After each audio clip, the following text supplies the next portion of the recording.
Dear friends, gather round and listen closely, for I have a tale to tell that will make your heart ache with every fiber of its being. It's a story of deceit, of neglect, of unfulfilled promises and shattered dreams. It's the story of my ill-fated encounter with the Pearl Hotel NYC. As I stepped into the grand lobby, I couldn't help but feel a sense of excitement, of anticipation. The lavish decor, the warm lighting, it all screamed luxury and excellence. But, oh dear friends, appearances can be deceiving. Let me take you back to the beginning, to the moment when my troubles first began. I made my reservation a week in advance, just like Philip Sparks, but when I arrived at the hotel, the concierge wouldn't take my credit card information. Can you imagine? They repeatedly asked for an excessive holding fee of $500, and then, to add insult to injury, they told me my card was broken. Broken. I paid for dinner with it just an hour later, mind you. It's almost as if they didn't want me to stay, as if they didn't care about my business. And when I asked why, they just shrugged it off, leaving me feeling like a second-class citizen. But I digress. After finally checking in, I made my way to my room 203 to be exact. Oh, the horror. The AC sounded like a jet engine, a cacophony that pierced through my eardrums and made sleep an impossible feat. And don't even get me started on the outlets broken, every single one of them. I asked to switch floors, but the staff seemed utterly unbothered, as if they had grown accustomed to ignoring their guests' pleas. And then there was the bed. Oh, the bed. A disaster, a catastrophe, a nightmare. The quite comfortable high-profile mattress was topped with a thin, low-profile mattress pad and an unfit, bunched-up bottom sheet. It was like they wanted me to feel uncomfortable, like they wanted me to toss and turn all night. I mean, who does that? Who neglects the very foundation of a good night's sleep? The management, that's who. But wait, it gets worse. The AC noise was preferable to the 24-hour construction noise outside my window. Yes, you heard that right, 24 hours, non-stop. It was like they wanted to drive me mad, like they wanted me to abandon all hope and flee for my life. And the staff, oh the staff, they just shrugged it off, told me it was out of their control. Out of their control? Are you kidding me? You're a hotel, for goodness sake. It's your job to control these things. And then there were the bugs. Yes, bugs. In the couch, in the room, everywhere. I killed 2 white bugs, can you believe it? And when I complained, the management just refused to refund my money, refused to accommodate me. It was like they didn't care about my well-being, like they didn't care about my comfort. But what really takes the cake is the parking. Oh, the parking. Not on site, of course. You have to park at a different location, and good luck finding a spot. I spent 2 hours searching, 2 precious hours of my life that I'll never get back. And when I finally found a spot, I had to pay an arm and a leg for it. It's like they want to nickel and dime you, to suck every last penny out of your wallet. And let's not forget the breakfast, the continental breakfast that tasted like cardboard. The coffee, oh the coffee, it was like they brewed it in a dirty sock. And the staff, again, just shrugged it off, told me it was a normal breakfast. Normal? Are you kidding me? That's not normal, that's an abomination. So, dear friends, that's my story, my tale of woe. It's a story of a hotel that failed spectacularly. The Pearl Hotel NYC, a place that promised luxury and excellence, but delivered nothing but disappointment and despair. It's a warning, a cautionary tale, a reminder to always do your research before booking a hotel. So, dear friends, what do you think? Have you ever had a similar experience? Share your stories, share your thoughts, let's vent together. Let's take a stand again. Isn't these hotels that take advantage of us, that treat us like cattle, that care more about their profits than our comfort? Let's make our voices heard, let's make a change. Together we can do it. Together we can create a world where hotels care, where hotels put their guests first. First. First. First. First. First. First. First. First. You know, I was looking into crimes near the Pearl Hotel NYC, and oh my goodness, it's like so many scams and frauds happening in that area. Like, I'm talking about brick and mortar stores, not hotels, okay? So if you're planning a 2-week trip to New York City and you're staying at the Pearl Hotel NYC, you should totally be aware of this stuff. Businesses near the Pearl Hotel NYC are like, they're always looking for ways to scam you, you know. Like there was this one beauty store, Rihanna's Cosmetics, right near Macy's in Herald Square. They were selling stolen products like cosmetics and beauty supplies, electronics, clothing, designer handbags, you name it. And the worst part is, they were selling them to unsuspecting tourists like people who just wanted to buy some nice souvenirs. I'm like, can you imagine? You buy something thinking it's genuine and then you find out it's stolen. It's like so frustrating. I predict the owners of that store, Bibi Rihanna Khan and Erin Khan, they probably made a lot of money from selling those stolen goods. But then they got caught and now they're in trouble.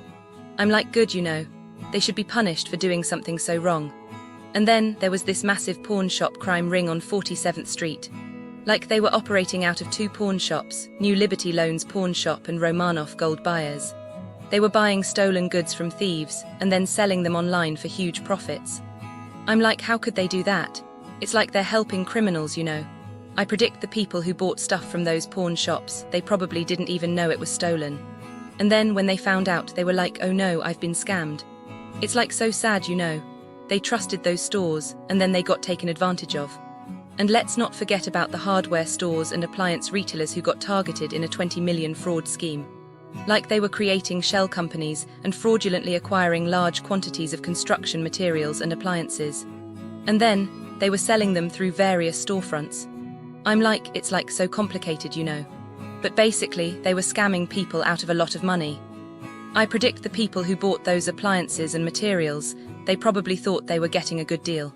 But then they found out the warranties were voided, or the products were of questionable origin.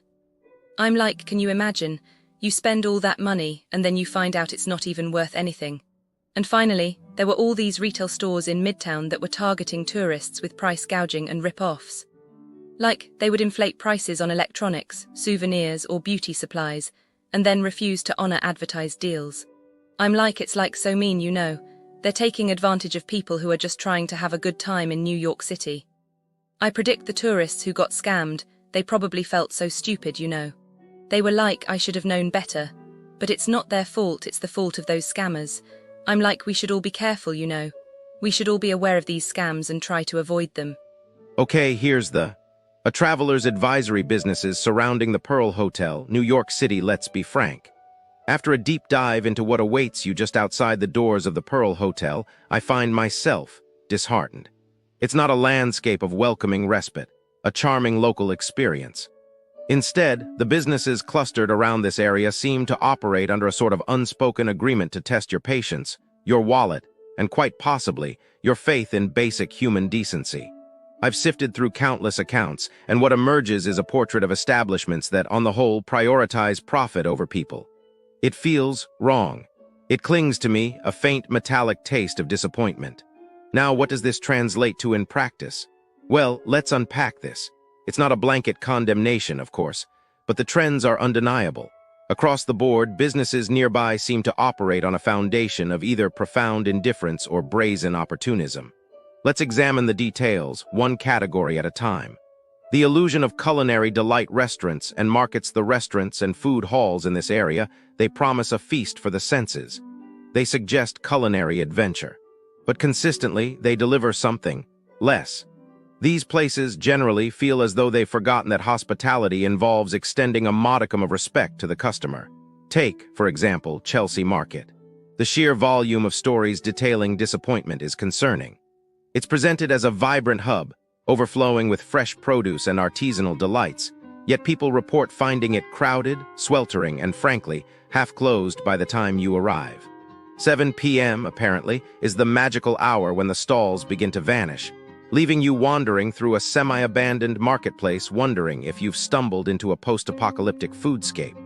But it's more than just timing. There seems to be an attitude of tolerating customers rather than welcoming them. Stories of shrinking lobster portions coupled with rising prices, staff being dismissive to pregnant women seeking a moment to rest, and most disturbingly, reports of food poisoning are deeply unsettling. One individual even recounts being accosted by security for simply lying down on a bench. The coldness, it's hard to process. It's not simply a market, it's a gauntlet, and it's not isolated. Toloache, a Mexican restaurant, regularly features complaints about small portions for a hefty price tag, flavorless food, and incredibly slow, inattentive service. It's a pattern, a pervasive sense that your money is not valued, and your time certainly is not. It's a sort of emotional extraction. They take your money, and with it, your good mood. The pursuit of wellness and the gatekeepers of Zen now, one could reasonably assume that a wellness center would be an oasis of calm amidst the urban chaos. But the experiences reported at Fira Yoga shatter that illusion. This seems to be a place where strict adherence to rules overshadows any sense of compassion. Late, even by 4 minutes in freezing temperatures, don't bother. You'll be turned away, rudely, canceled. Apparently, the on-time policy is held sacred even if it means sacrificing basic human kindness, and it's not just punctuality. People describe instructors who seemingly aren't interested in teaching yoga, but rather in participating in it, lying on the floor while the class struggles to follow along. It's truly oddly defeating. This isn't yoga, it's a demonstration of arbitrary power. The irony, a temple of mindfulness built on a foundation of rigidity, is almost too much to bear. Aesthetics over everything, the high-end coffee experience, the beautifully Instagrammable Felix roasting co. is another example of style over substance. Yes, it's visually appealing, but behind the polished facade lurks a disconcerting level of pretension. Apparently, photography